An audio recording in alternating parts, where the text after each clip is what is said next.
Bismillahirrahmanirrahim. Assalamualaikum warahmatullahi wabarakatuh. Innal hamdalillah nahmaduhu wa nasta'inuhu wa nastaghfiruh wa na'udzu billahi min shururi anfusina wa sayyiati a'malina.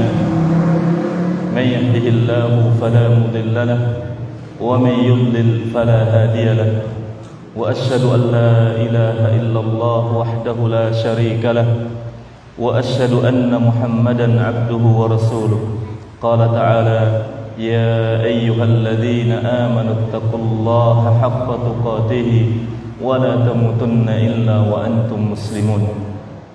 أما بعد فإن أصدق الحديث كتاب الله وخير الهدي هدي محمد عليه الصلاة والسلام وشر الأمور محدثاتها وكل محدثة بدعة وكل بدعة ضلالة وكل ضلالة في النار.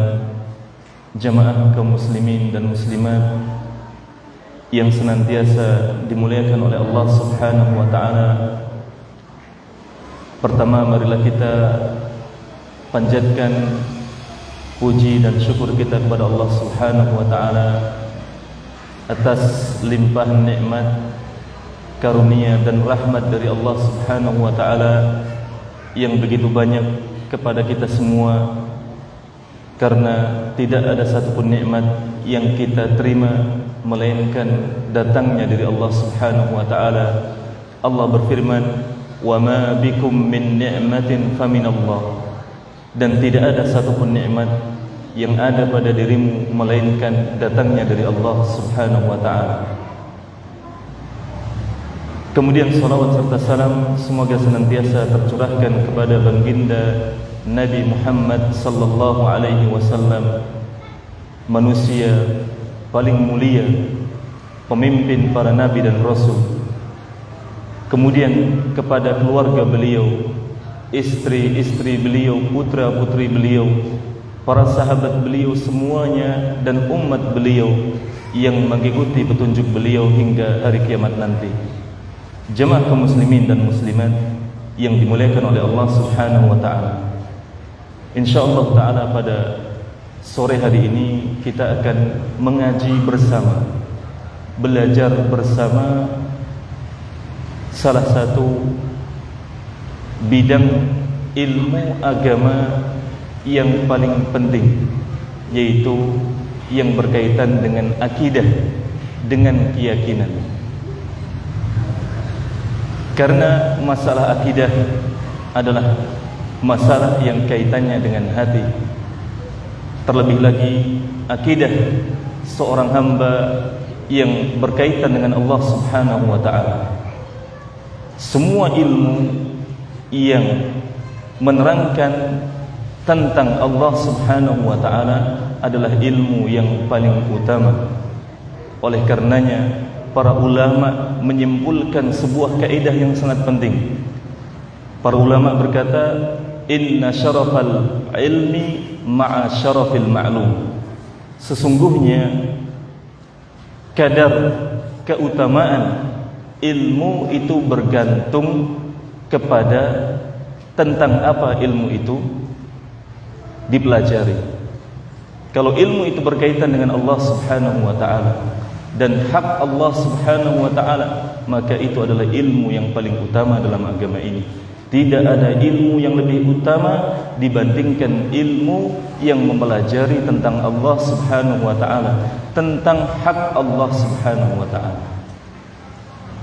Insyaallah taala akan kita pelajari bersama sebuah risalah yang kecil namun syarat dengan faedah, yang berjudul Al-Qawaidul Arba', atau kita artikan dalam bahasa kita 4 kaidah agung dalam akidah.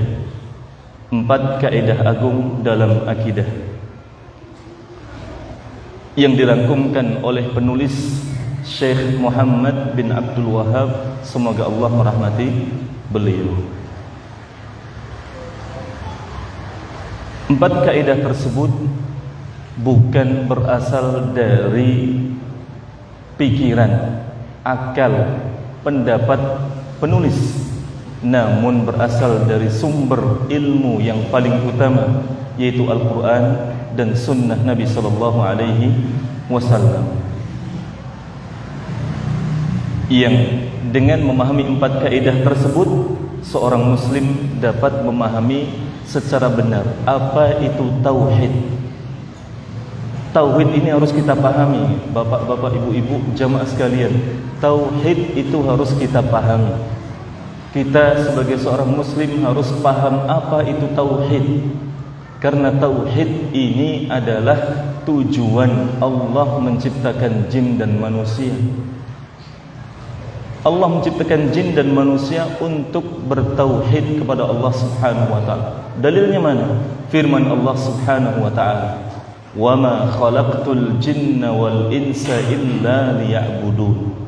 Yang artinya, dan tidaklah aku ciptakan jin dan manusia kecuali untuk beribadah kepadaku. Dan tidaklah aku ciptakan, kata Allah Subhanahu wa taala, jin dan manusia kecuali untuk beribadah kepadaku. Para ulama ahli tafsir menafsirkan lafaz liya'budun ay liwahidun. Maksudnya liya'budun, untuk beribadah kepadaku, maksudnya adalah liwahidun, untuk mentauhidkanku, untuk mengesahkan aku. Jadi kita diciptakan ya, itu bukan hanya untuk hidup, menikah, punya istri, keturunan, keluarga, makan, minum, mengumpulkan harta, mencari kedudukan yang tinggi, mencari popularitas supaya dikenal, kemudian mati. Tidak untuk itu. Meskipun menikah, punya anak, punya istri, punya keluarga, punya kedudukan, punya harta banyak, tidak tercela dalam agama Islam. Tapi kita diciptakan bukan untuk hal-hal tersebut. Kita diciptakan oleh Allah Subhanahu wa taala untuk ibadah. Jadi jangan sampai kita seorang muslim bingung dengan tujuan hidup. Wah, saya bingung. Kenapa? Bingung, hidup ini untuk apa sebenarnya? Nah, ini orang hilang jalan. Orang bingung jalan hidupnya, tidak punya kompas kehidupan, tidak punya pegangan hidup. Padahal pegangan hidup seorang muslim adalah Al-Quran dan Sunnah Nabi Sallallahu Alaihi Wasallam, sesuai yang dipahami oleh para sahabat Nabi Sallallahu Alaihi Wasallam. Itu pegangan hidup seorang muslim, yang semuanya bermuara pada satu hal, ibadah kepada Allah Subhanahu wa ta'ala. Loh, kalau kita lihat, seharusnya kehidupan seorang muslim itu diisi ibadah. Bahkan hal-hal yang mubah itu bisa bernilai ibadah. Dijelaskan oleh para ulama, makan minum kalau diniatkan untuk menguatkan badan supaya bisa mampu mengerjakan kewajiban-kewajiban agama, bernilai ibadah. Tidur supaya nanti bangun segar, bisa mengerjakan kewajiban-kewajiban agama, ibadah. Ibadah. Menikah, ibadah. Punya anak, mendidik anak, ibadah. Bekerja, mencari nafkah, ibadah. Segala aspek kehidupan seorang muslim itu bernilai ibadah bila disadari dan diniatkan untuk ibadah kepada Allah Subhanahu wa ta'ala. Kemudian 4 kaidah ini, setelah kita mempelajarinya, kita juga akan memahami apa itu lawan dari tauhid, yaitu syirik. Karena tauhid ini adalah perintah Allah Subhanahu wa ta'ala yang paling utama. Kewajiban yang paling tinggi adalah tauhid. Begitu pula larangan yang paling dahsyat, larangan yang paling utama adalah syirik. Allah Subhanahu wa ta'ala berfirman, wa'budullaha wa la tusyriku bihi syai'an. Allah berfirman, memerintahkan kita semua, wa'budullah, sembahlah Allah saja. Kemudian Allah melarang, wa la tusyriku bihi syai'an, jangan sekali-kali mempersekutukan Allah. Jangan sekali-kali menduakan Allah dengan selainnya dalam hal ibadah. Segala bentuk ibadah ini harus kita tujukan, kita berikan, kita persembahkan hanya kepada Allah Subhanahu wa ta'ala. Tidak boleh kita berikan sedikit pun kepada selain Allah Subhanahu wa ta'ala.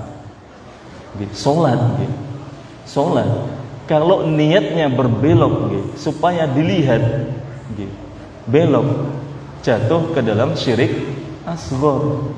Salat supaya dilihat, membaca Quran supaya didengar orang, orang jadi takjub, supaya disanjung-sanjung, ini juga syirik asghar, terjatuh ke dalam kesyirikan. Apalagi kalau ibadah itu benar-benar diberikan kepada selain Allah, rukuk sujudnya kepada selain Allah, menyembelihnya kepada selain Allah, ini syirik akbar, syirik besar. Bahaya, bahaya. Meskipun sholat setiap hari, tapi kalau ternyata terjatuh ke dalam syirik akbar, berbahaya, berbahaya. Apalagi setelah tahu hukumnya. Karena dosa syirik dosa yang paling besar. Nabi SAW pernah bersabda, "Ala unabbi'ukum bi akbaril kabair. Ala unabbi'ukum bi akbaril kabair. Ala unabbi'ukum bi akbaril kabair." Nabi ngulang 3 kali. Para sahabat, maukah kamu saya kasih tahu dosa besar yang paling besar? Tidak sekedar dosa besar, tapi dosa besar yang paling besar. Jadi dosa besar itu ada banyak. Yang paling besar, qalu bala ya Rasulullah. Tentu wahai Rasulullah, beritahukan kepada kami apa itu dosa besar yang paling besar. Nabi bersabda, al-isyraku billah, yaitu mempersekutukan Allah, menduakan Allah dalam hal ibadah, mempersekutukan Allah, menjadikan bagi Allah tandingan. Ini dosa besar paling besar nomor 1, syirik. Kemudian yang berikutnya, wa uququl walidain, durhaka kepada orang tua. Durhaka kepada orang tua, dosa besar nomor 2. Wa syahadatuz zur au qauluz zur. Kemudian yang ketiga, persaksian dusta. Kata Nabi SAW, dosa besar yang paling besar, urutan pertama adalah syirik. Hati-hati, bukan main-main syirik ini, karena ini berkaitan dengan hak Allah Subhanahu wa ta'ala. Wah, kalau mati tidak sempat bertaubat, bagaimana Ustaz?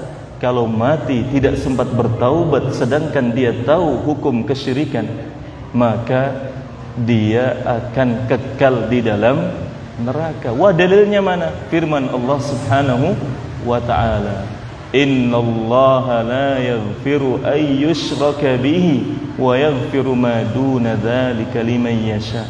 Sesungguhnya Allah tidak mengampuni dosa syirik, namun Allah akan mengampuni dosa selain dosa syirik bagi hamba yang Allah kehendaki. Di ayat yang lain Allah berfirman, wa may yusyrik billahi faqad harrama 'alaihil jannata wa ma'wahun nar. Orang yang berbuat syirik kepada Allah, Allah akan haramkan baginya surga dan tempat kembalinya adalah neraka. Wah, ini ancaman dari Allah Subhanahu wa ta'ala. Percaya atau tidak jemaah? Percaya atau tidak? Percaya, harus beriman. Wah, ini enggak benar. Percaya, ini firman Allah Subhanahu wa ta'ala, kita harus percaya. Dosa syirik bukan dosa remeh. Ngeri, ngeri. Makanya ilmu yang paling utama adalah ilmu yang mempelajari hak Allah Subhanahu wa ta'ala, yaitu kita mentauhidkan Allah dan tidak mempersekutukan Allah Subhanahu wa ta'ala. Sebagaimana disebutkan dalam sebuah hadis, Nabi SAW bertanya kepada Mu'adz bin Jabal. Beliau mengkabarkan kepada Mu'adz bin Jabal, bertanya, apakah hak Allah atas hambanya dan hak hamba atas Allah Subhanahu wa taala. Kata Mu'adz bin Jabal, saya tidak tahu. Allahu wa rasuluhu a'lam. Saya tidak tahu. Kata Nabi SAW yang artinya hak Allah atas hambanya adalah supaya Allah ditauhidkan, tidak dipersekutukan. Hak Allah atas hambanya semuanya, jin dan manusia semuanya, dari yang dulu sampai nanti yang terakhir, adalah supaya Allah ditauhidkan, diesakan, dan tidak dipersekutukan. Adapun hak hamba atas Allah Subhanahu wa taala adalah supaya hamba jika mentauhidkan Allah, tidak mempersekutukan Allah, dimasukkan ke dalam surga dan diselamatkan dari neraka. Bisa dipahami jamaah. Masalah tauhid syirik bukan masalah yang remeh. Kemudian penulis menyebutkan doa untuk semua muslim yang mempelajari karya tulis beliau ini. Beliau mendoakan supaya orang muslim yang mempelajari tulisan beliau ini dicintai dan dibimbing oleh Allah di dunia dan di akhirat. Beliau mendoakan kita semua, siapapun muslim yang mempelajari karya tulis beliau ini, supaya dicintai dan dibimbing oleh Allah di dunia dan di akhirat. Purana pembuatan jamaah. Purana pembuatan dicintai Allah, dibimbing oleh Allah di dunia dan di akhirat. Purana pembuatan. Harus mau. Kalau kita tidak dapat bimbingan dari Allah, kita tidak dicintai oleh Allah, kita menjadi orang yang rugi, sungguh rugi. Beliau mendoakan supaya kita diberikan keberkahan dimanapun kita berada. Ini salah satu bentuk cinta Nabi Sallallahu Alaihi Wasallam kepada salah satu bentuk cinta penulis kepada kaum muslimin seluruhnya.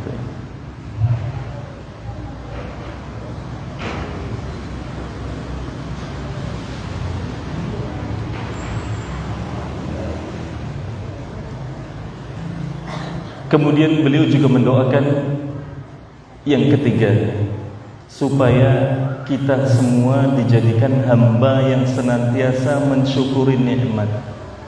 Supaya menjadi hamba yang mensyukuri nikmat, bersabar menghadapi musibah, dan bertaubat dari dosa. Mensyukuri nikmat, sabar menghadapi musibah. Yang berikutnya apa tadi? Bertaubat dari dosa. 3 hal ini kata beliau penulis, semoga Allah merahmatinya, adalah ciri dan sebab kebahagiaan seorang muslim. 3 hal ini adalah sebab dan ciri kebahagiaan seorang muslim. Yang pertama tadi, mensyukuri nikmat. Dapat nikmat sedikit, sedang, banyak, disyukuri. Jangan kita melihat ke atas.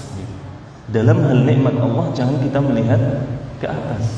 Kalau kita melihat ke atas, kita akan kufur nikmat. Gini membuat, punya sepeda, lihat orang yang punya motor. Wah, nek punya motor enak, gak syukur. Punya motor, lihat orang yang punya mobil. Wah, nek punya mobil enak. Punya mobil, lihat orang yang punya pesawat. Nek punya pesawat enak. Terus tidak akan mensyukuri nikmat Allah Subhanahu wa taala kalau kita melihat ke atas. Dalam hal nikmat Allah, kita harus melihat ke bawah. Lihat orang yang jauh nikmatnya di bawah kita. Kita punya rumah meskipun ngontrak, kita lihat nih. Monggo keluar malam nih, keliling Solo. Betapa banyak orang yang tidur di emperan toko, tidak punya rumah. Syukur kita kepada Allah masih punya rumah meskipun ngontrak. Nggih mboten? Syukur. Mereka mau ngontrak tidak bisa.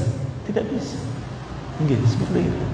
Kita punya motor meskipun kuno, lihat orang yang tidak punya motor, hanya sepeda, keringetan, ngonten, capek. kita akan mensyukuri nikmat Allah. Baik. Namun dalam hal ibadah kita melihat ke atas, sebaliknya. Nggih. Jangan kalau dalam hal ibadah melihatnya ke bawah. Wah, itu sholat enggak jamaah, yang penting sholat. Saya ya enggak apa-apa, ikut gitu. Seperti itu, keliru. Sebab yang kedua, ciri yang kedua apa tadi? Sabar menghadapi musibah. Orang hidup pasti ditimpa musibah. Orang hidup mesti ditimpa musibah. Mau mukmin mau kafir ditimpa musibah. Itu sudah kodrat takdir Allah Subhanahu wa taala. Sunnatullah, sudah garis takdir yang Allah tetapkan seperti itu.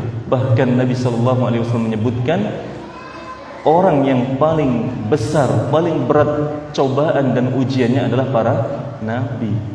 Nggih napa mboten? Para nabi. Nabi Ibrahim dai, nabi, rasul loh, bapaknya yang buat berhala. Bapaknya yang buat berhala. Nabi Lut nabi, istrinya kafir. Nabi Nuh nabi, anaknya, putranya kafir. Nabi Muhammad nabi, pamannya kafir. Loh, ujian yang berat itu, berat. Makanya kalau kita punya suami atau istri yang muslim disyukuri. Kita punya orang tua muslim disyukuri. Kemudian yang ketiga tadi, bertaubat dari dosa. Bertaubat dari dosa. Siapa yang tidak berbuat dosa? Tidak ada, hanya Nabi Muhammad alaihi salatu wassalam, seorang manusia yang Allah jaga dari dosa. Makanya beliau digelari Al-Ma'sum, orang yang terbebas, terlindung dari dosa. Selain beliau semua berbuat dosa. Makanya Nabi sallallahu alaihi wasallam bersabda, kullu ibni Adam khata wa khairul khata'ina at-tawwabun. Setiap anak Adam itu banyak berbuat dosa, dan orang yang paling baik dari orang yang banyak berbuat dosa adalah yang banyak taubatnya.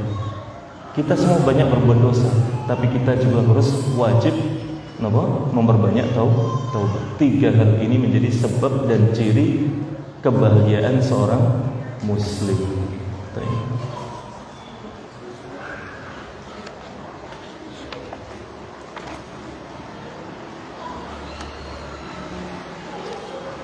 Kita akan mulai membaca 4 kaidah agung dalam akidah. Kaidah yang pertama, orang-orang kafir yang dahulu diperangi oleh Nabi sallallahu alaihi wasallam semuanya mengakui rububiyah Allah. Orang-orang kafir yang dahulu diperangi oleh Nabi sallallahu alaihi wasallam semuanya mengakui rububiyah Allah. Semuanya. Apa sih rububiyah Allah itu? Rububiyah Allah itu adalah Allah sebagai Tuhan yang menciptakan. Allah sebagai Tuhan yang menciptakan. Allah sebagai Tuhan yang mengatur alam semesta. Hal ini diimani dan diakui oleh semua orang musyrik, orang kafir pada zaman Nabi Muhammad alaihi salatu wassalam.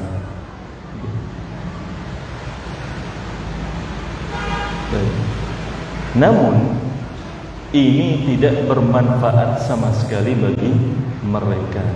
Buktinya apa?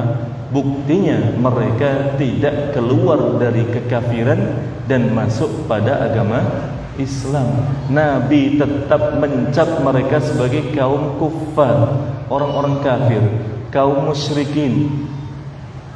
Meskipun mereka mengakui mengimani rububiyah Allah, mereka mengakui Allah yang menciptakan alam semesta, menciptakan mereka, Mereka mengakui Allah yang mengatur alam semesta ini, mengatur terbitnya matahari, terbenamnya matahari, bulan, bintang, berputarnya bumi, siang, malam, manusia, hewan, lautan, angin. Mereka mengakui Allah yang mengatur alam semesta.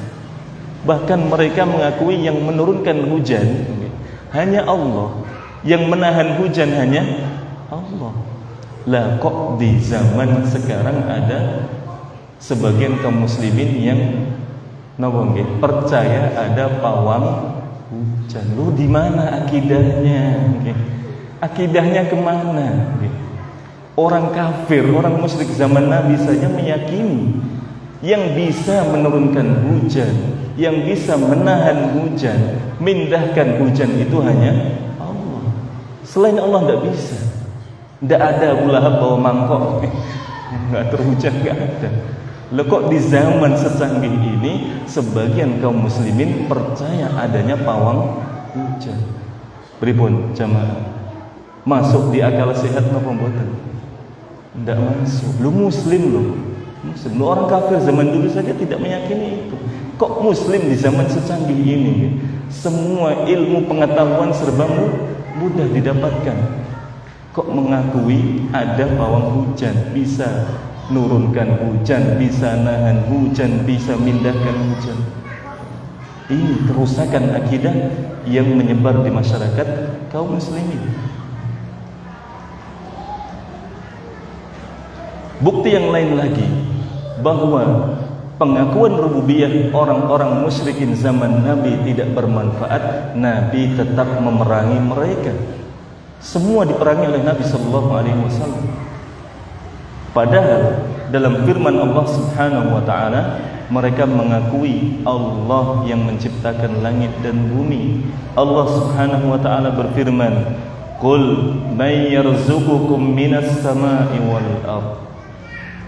Katakanlah Muhammad, tanya kepada mereka orang-orang kufar, orang-orang musyrik, siapa yang memberikan rezeki kepada kalian dari langit dan bumi?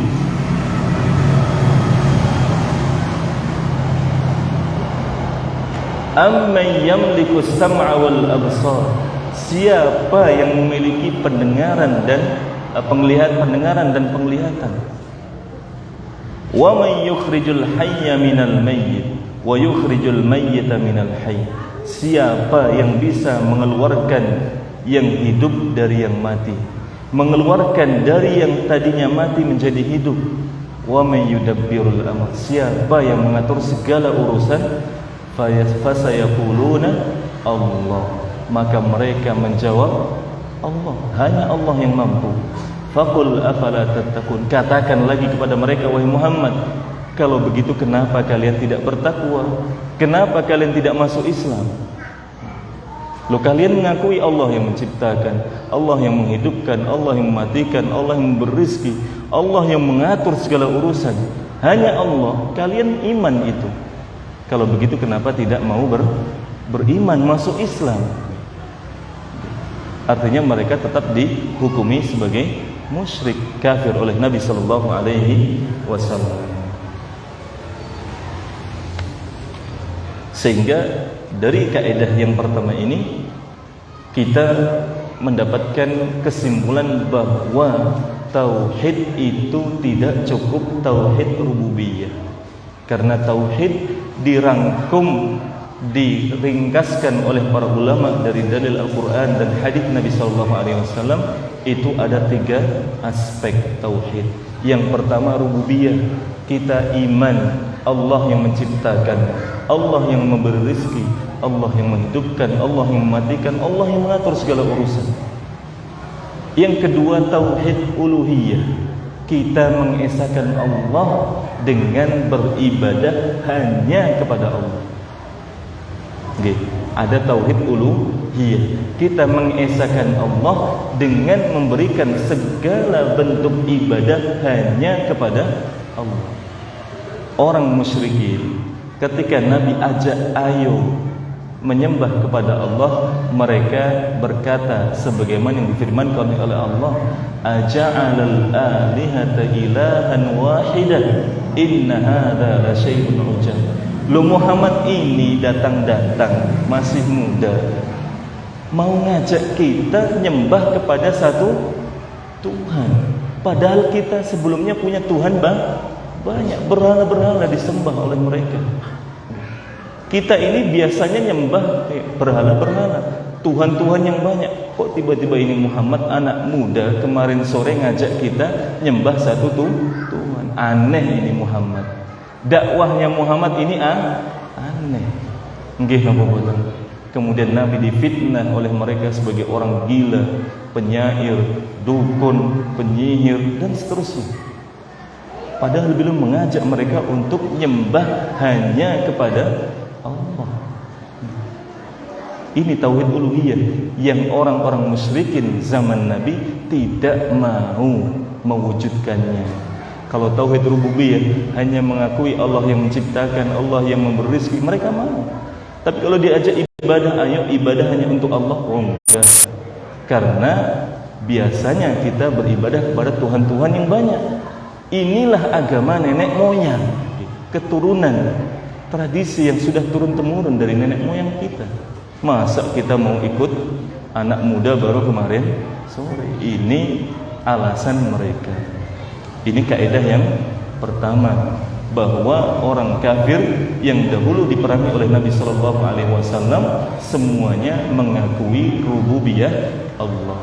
Apa itu rububiyah Allah? Yaitu keyakinan bahwa Allah yang menciptakan, Allah yang memberi rezeki, Allah yang menghidupkan, Allah yang mematikan, Allah yang mengatur segala urusan di alam semesta ini. Kalau manusia kan hanya bisa berencana, nggih napa mboten? Hanya bisa berencana. Yang nanti nggih menakdirkan berhasil atau tidak siapa? Allah Subhanahu wa ta'ala. Makanya terkadang rencana yang sudah dipikir matang-matang meleset. Nggih napa mboten? Nggih. Karena memang hanya Allah yang mengatur alam semesta. Baik. Kemudian kaidah yang kedua, orang-orang kafir berkata, kami tidak menyeru dan mengharapkan sesembahan selain Allah, melainkan hanya untuk mencari kedekatan dan syafaat di sisi Allah. Saya ulangi, orang-orang kafir berkata, kami tidak menyeru dan mengharapkan sesembahan selain Allah, melainkan hanya untuk mencari kedekatan dan syafaat di sisi Allah. Jadi orang-orang musyrik itu nih, ketika diajak oleh Nabi sallallahu alaihi wasallam, ayo nyembah hanya kepada Allah. Karena memang dakwah setiap rasul nabi itu intinya adalah ngajak ibadah hanya kepada Allah. Allah Subhanahu wa ta'ala berfirman, "Walaqad ba'atna fi kulli ummatir rasulan an i'budullaha wajtanibut taghut." Dan sudah kami utus untuk setiap umat seorang rasul yang menyeru mereka untuk beribadah hanya kepada Allah dan jauhi taghut, sesembahan selain Allah Subhanahu wa ta'ala. Jadi mereka beralasan kita menyembah berhala-berhala ini supaya kita lebih dekat kepada Allah. Jadi mereka menjadikan berhala-berhala itu perantara dalam ibadah. Apakah ini dibenarkan dalam agama? Pribun. Apakah kalau manusia nyembah Allah harus lewat perantara? Patung dipahat, pohon besar, batu besar? Tidak. Kita nyembah kepada Allah langsung kepada Allah, karena Allah itu tidak butuh perantara. Allah itu disembah, didoa, ditujukan doa kepadanya tanpa perantara, langsung kepada Allah. Makanya Allah berfirman, wa idza sa'alaka ibadi anni fa inni qarib. Muhammad, kalau ada hamba-hambaku bertanya kepadamu tentangku, jawab, sesungguhnya aku maha dekat. Ujibu da'watad da'i idza da'a. Aku mengabulkan doa orang yang berdoa kepadaku. Allah Maha mengabulkan doa. Kita doa langsung pada Allah, angkat tangan langsung, ya Allah saya minta kesehatan, ya Allah saya minta rezeki yang mudah, ya Allah saya minta keluarga yang barakah, saya minta ilmu yang bermanfaat, saya minta kesempatan haji dan umrah. Begitu doa langsung pada Allah. Tidak boleh doa lewat perantara selain Allah, pergi ke sana kemari supaya doanya lebih didengar Allah, lebih dekat, lebih dijabah. Tidak, langsung saja berdoa kepada Allah. Ini kaidah yang kedua, bahwa orang kafir ketika mereka menyembah selain Allah, alasannya apa? Sebagai perantara supaya lebih dekat kepada Allah. Dan ini alasan yang batil, tidak dibenarkan dalam syariat. Kaidah yang ketiga, Nabi SAW memerangi semua kaum musyrikin yang menyembah selain Allah tanpa membedakannya.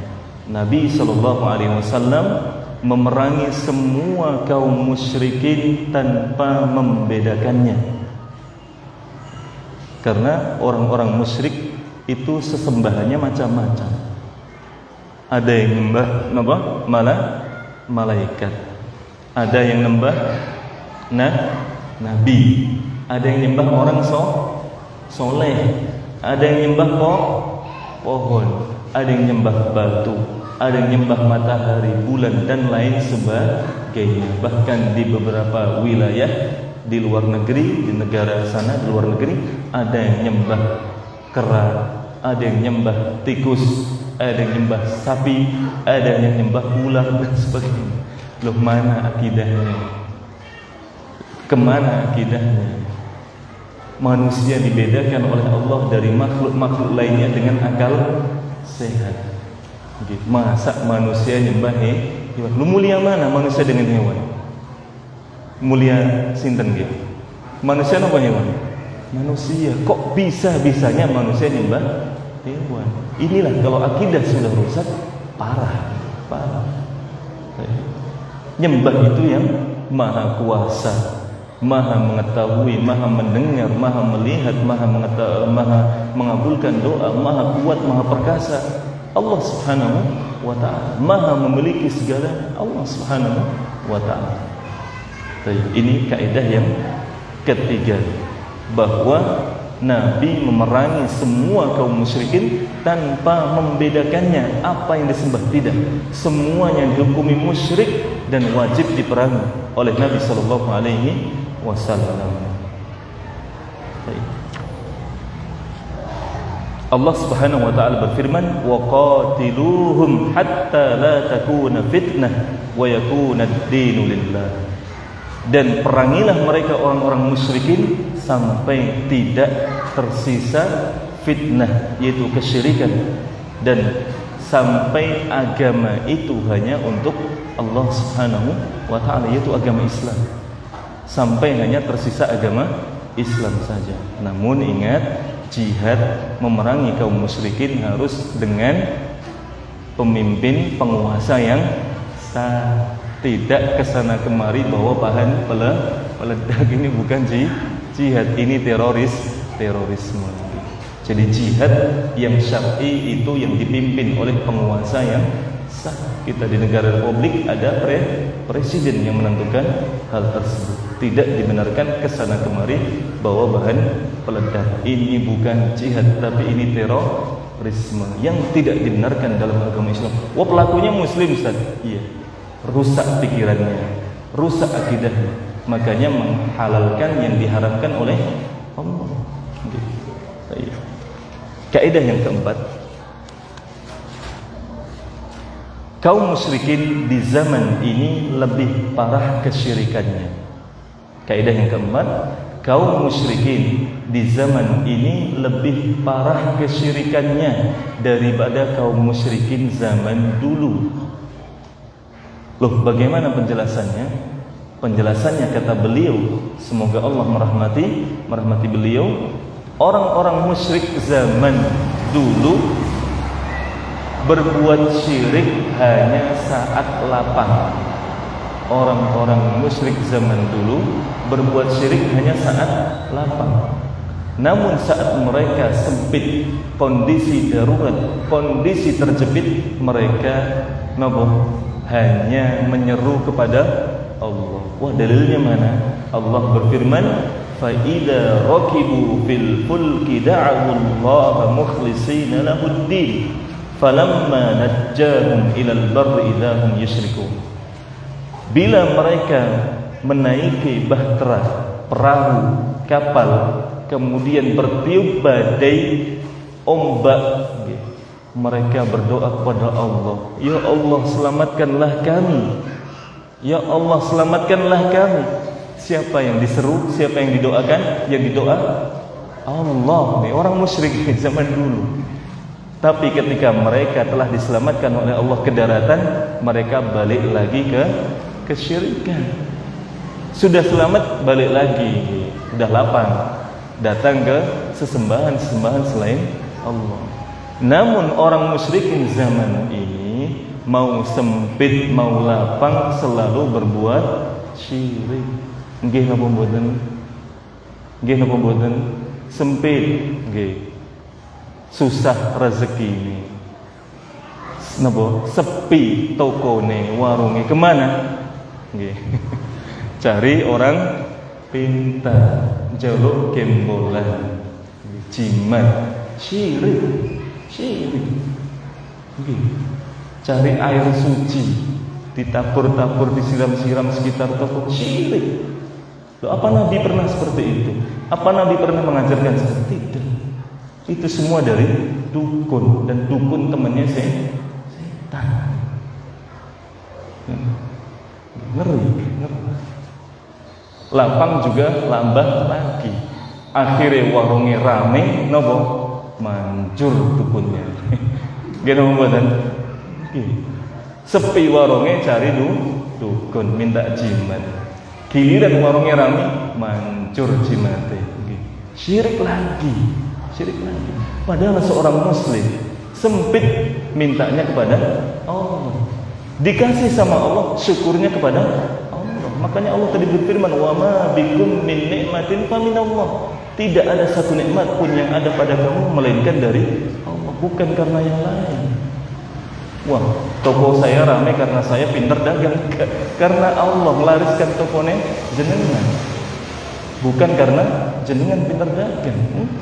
Karena Allah lariskan tokonya jenengan. Semuanya itu nikmat dari Allah.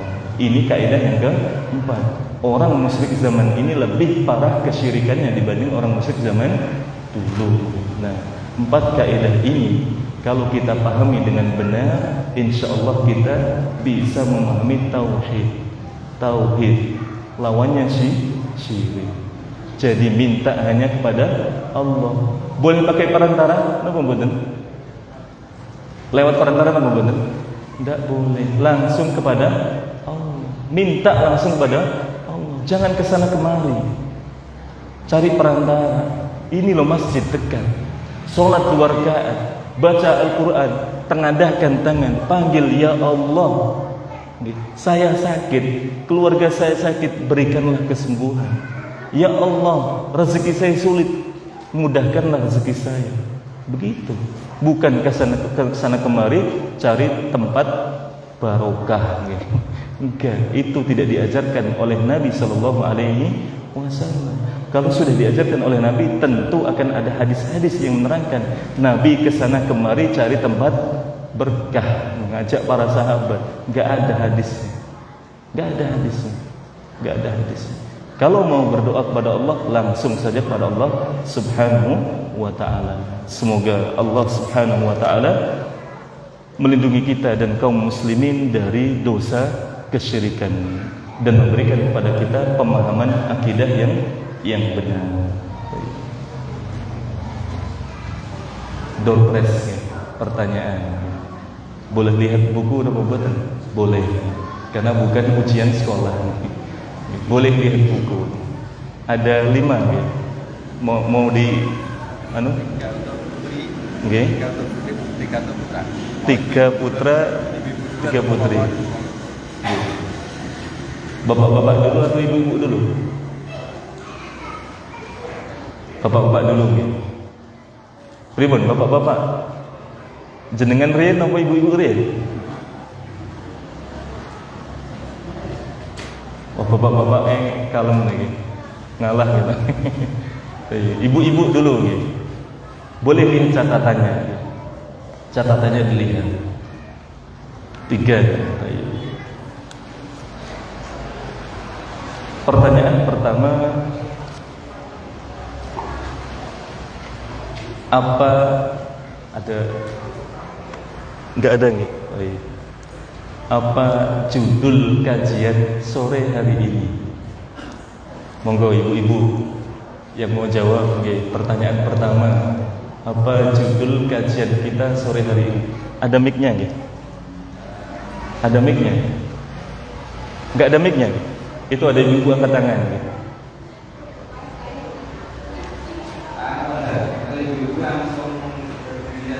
Nggih, berdiri. Nggih, berdiri, silakan Bu.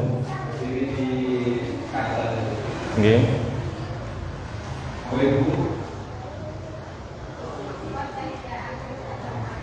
Tayyib, Masya Allah. Jawabannya betul. Monggo panitia, hadiahnya judulnya 4 kaidah agung dalam akidah. Pertanyaan pertama. Tayyib. Pertanyaan kedua, ibu-ibu lagi. Ibu-ibu lagi. Yang belum ibu-ibu enggak boleh. Jamaah putri, monggo. Pertanyaan kedua.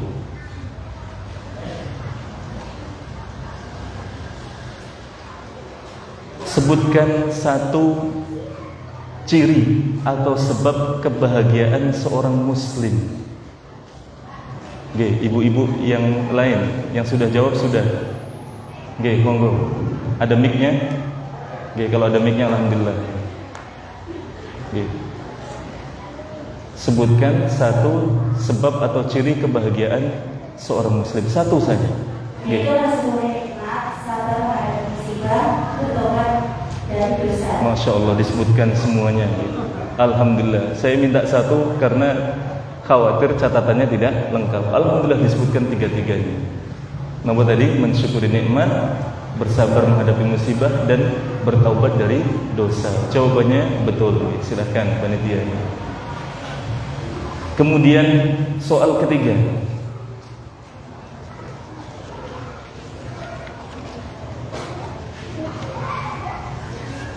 Tauhid apa yang diimani oleh orang-orang musyrikin dulu zaman Nabi? Tauhid apa yang diimani oleh orang-orang musyrikin dulu zaman Nabi? Oke, silakan, sudah ada yang mau jawab.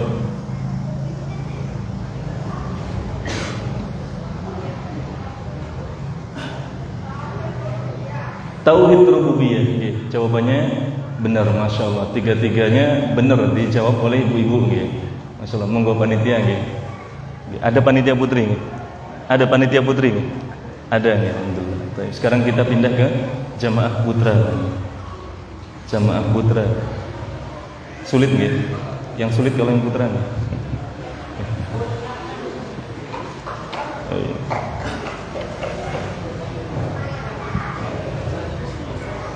Pertanyaan pertama untuk jamaah putra. Siapa penulis 4 kaidah agung dalam akidah? Siapa nama penulis 4 kaidah agung dalam akidah? Silakan. Nggih, Bapak. Masya Allah, jawabannya benar. Muhammad bin Abdul Wahab. Nggih, monggo. Masya Allah, jawabannya benar. Ini bapaknya nggak nyatet tapi nyantol, nggih. Masya Allah. Bapaknya nggak nyatet tapi nyantol, Masya Allah. Nggih. Barakallahu fiik. Pertanyaan kedua.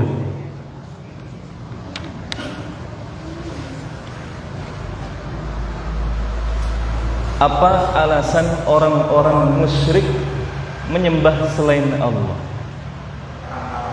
Yang lain. Kita ganti. Bapaknya sudah ya. Oke, kita ganti. Pertanyaan kedua, yang lain. Untuk yang lain.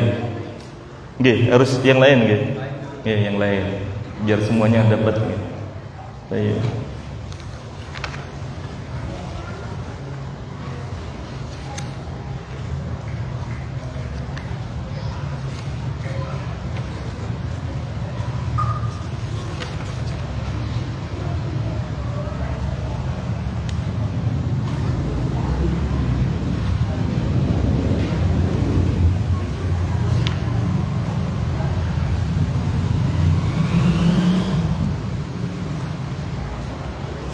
Baik. Kaidah ketiga. Kaidah ketiga. Apakah Nabi membedakan kaum musyrikin dalam memerangi mereka? Membedakan atau tidak? Kenapa diperangi semuanya? Karena semuanya musyrik, meskipun beda sembahannya semuanya musyrik. Monggo, benar. Karena meskipun sembahannya beda, semuanya dihukumi musyrik. Mau nyembah siapapun selain Allah dihukumi musyrik. Pertanyaan terakhir, yang ketiga, untuk yang belum jamaah putra, adik-adik yang masih muda boleh, bukan untuk bapak-bapak saja. Lebih parah mana kesyirikan orang musyrik zaman dulu dengan zaman sekarang? Monggo angkat tangan dulu, adiknya. Kenapa?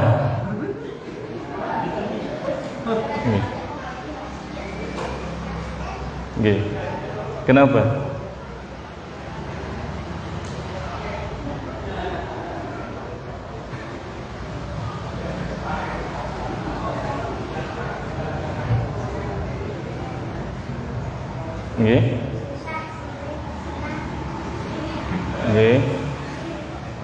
Kalau susah sih, susah tidak susah sih, syirik. Monggo, nggak apa-apa. Masih kecil tapi berani, masya Allah. Berarti ada, susah. Lebih parah yang dulu atau yang sekarang? Jawab sekarang, benar. Lebih parah kesyirikan orang musyrik zaman sekarang. Karena kalau zaman sekarang susah sempit sama saja. Mau lapang mau sempit syirik terus. Kalau zaman dulu hanya ketika lapang saja. Baik. Alhamdulillah kita pripun? Kita kadang-kadang atau seringkali disamakan dengan orang-orang non muslim, ya. Kalau misalnya dulu sama Buddha, itu mereka menyembah patung, kita mengatakan kayak gitu. Tapi mereka juga nggak mau mengatakan kayak gitu, karena mereka juga berkilah kalau patung-patung itu hanya sebagai kiblat, seperti kalau orang muslim itu menghadap ke Ka'bah. Sehingga kalau mereka dikatakan menyembah patung, kita juga dikatakan menyembah patung atau menyembah Ka'bah.